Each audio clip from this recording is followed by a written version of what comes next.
Hey Bookaholics, and welcome back to another video. Today I am bringing you another Magic Systems video.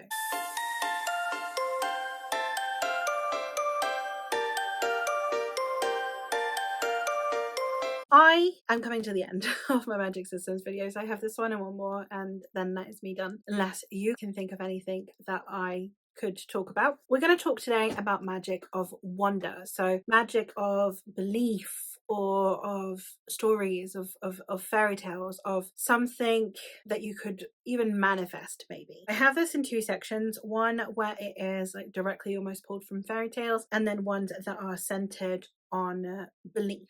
The first two are definitely fairy tale element. There's one that kind of bridges both, and then two that are about you manifesting something into the world. The first one I'm going to talk about is the Bitterbind series by Cecilia Dart Thornton. This one is an epic fantasy series. It's a classic fantasy. It's quite gentle in its tone and its vibe, and it's very fairy tale-esque. A lot of the magic in here feels very much straight pulled out of a fairy tale. It's got a level of whimsy to it. It's got a level of beauty to it. It's got almost a level of the dark side of fairy tales going on in there as well, some of the negative effects of it, and then how that is resolved. And it pulls from a lot of folklore, and it's shown in every page, and the way that the magic is imbued in here is very similar. And I just think that if you are looking for a magic system in which you have these more whimsical but fairy tale-esque ones that it's like you wish you could believe in kind of magic, I would highly recommend checking out Bitterbind. Another one that is very much the folklore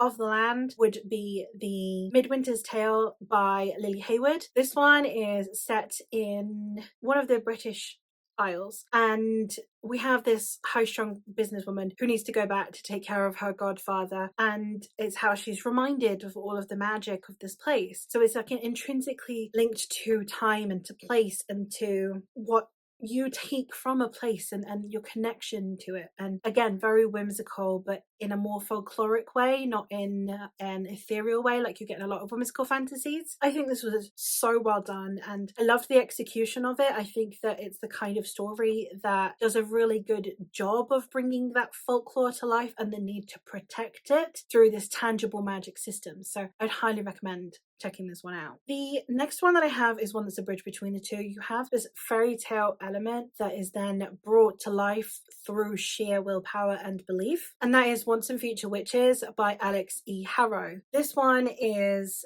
a story of three sisters, and they have grown apart, and it is the witches movement meets the suffragettes. So it's a lot about women's rights, and we also have returning to our heritage, to the magic of women through witchcraft, and I really do appreciate it, and I think that it was handled in a fascinating way, and I loved our characters in here and the way that they kind of personify folkloric beings. And throughout the story we get these sections that are the actual folk stories, and it's done in a really interesting way. It combines the two. It combines this like fairy tale folklore with like manifesting magic. Another one that is about manifesting magic, in this case in a subconscious way, we have The Winter Garden by Alexandra Bell. This one is set on the backdrop of a young woman whose mother is dying, and while her mother is dying, the Winter Garden appears and is kind of a solace for her, and then once her mother dies, the Winter Garden disappears, and then she spends the rest of her life trying to find this garden. And it's told in multiple perspectives. It's not just this one character, but this character willfully, subconsciously manifesting the Winter Garden, and like the way that the Winter Garden appears when you need it is done in such a wonderful way that I would highly recommend you check out, because I think that this kind of story does a really good job of imbuing your own subconscious, your own brain, your own manifestations with magic, and I really liked that. And the very last one that I have on here, I know this video is going to be so short, but the last one I have on here is The Snow Child by Eowyn Ivy. This one is a retelling of the Snow Girl, and in it we are following a couple who have just moved to Alaska. It's set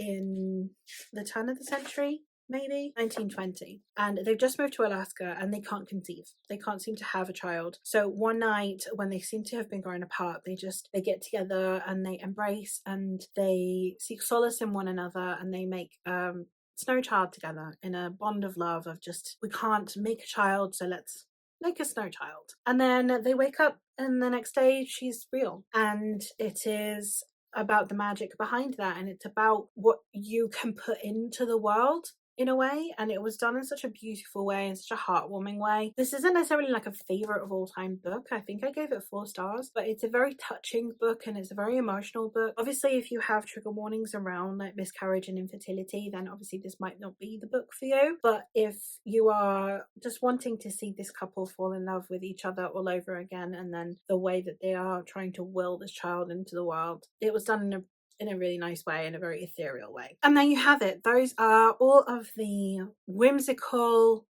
folkloric style stories of wonder, magic of wonder, of what we could put in the world, be it through stories or be it through manifesting. And I loved them, and I would highly recommend you check them out. Let me know what your favorite magic system is, and let me know what your thoughts on some of these picks are, and other books that you think I would like based on my enjoyment of these books. And that is all for me for today, so thank you ever so much for watching, and I will hopefully catch you in another one soon.